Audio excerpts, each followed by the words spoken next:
I'm originally from Ladbroke Grove, and I moved to Shepherd's Bush.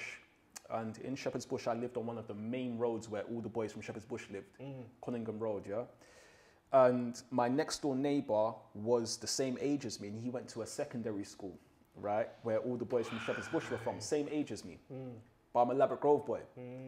So I've come to Shepherd's Bush, I'm there. Eventually, let's say, for example, because my mum's a single mum now. Let's say my mum, November, the electricity's gone off in the house. I'm not going to sit outside 4 p.m. in the dark on my doorstep. So I'd knock at my next door neighbour's house, go inside there. He'd be inside there with all his school friends. But I'm a Ladbroke Grove boy. They're all Shepherd's Bush boys. And because I was sitting around the olders, the year 11s, I knew how to hold my own. So when the year 7s, when these boys are trying to get onto me, I'm throwing it right back at them. So they're like, hey, don't have it. So I'm starting to fight his brethren. Now, in his yard? In his crib. And then his mum's like, get out of my house.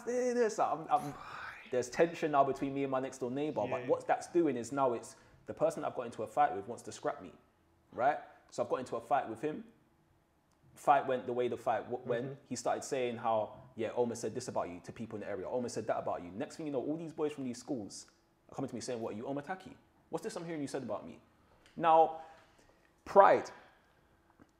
I'm like, bro, I didn't say anything about you. They're like, no, you did. Are you dumb? And then boom, that's it. As soon as you hear that, it's finished. It's off. It's finished. So now I'm beefing this one, I'm beefing that one, beefing this one, beefing that one. So 14 years old, this is my life. Every time I'm coming home, my next door neighbor, all the boys are outside his house.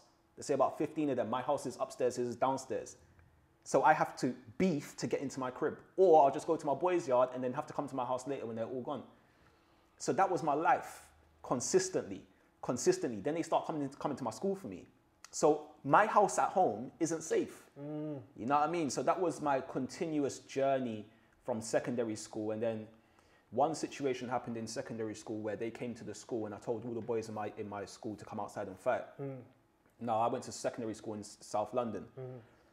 We've all gone outside to fight. All the boys from my school, there's about 30 of them outside waiting for me and my boy. Come outside. All the boys in the school step back, watch me get rushed. So imagine journeying home and having to always navigate your way into the house. And then imagine them coming to your school and your very friends don't step into your beef with you. Now, my issue was I got involved in everyone's drama. So I had an expectation for them to get involved in mine. You thought it was going to back you up. And that was my whole thing around that period.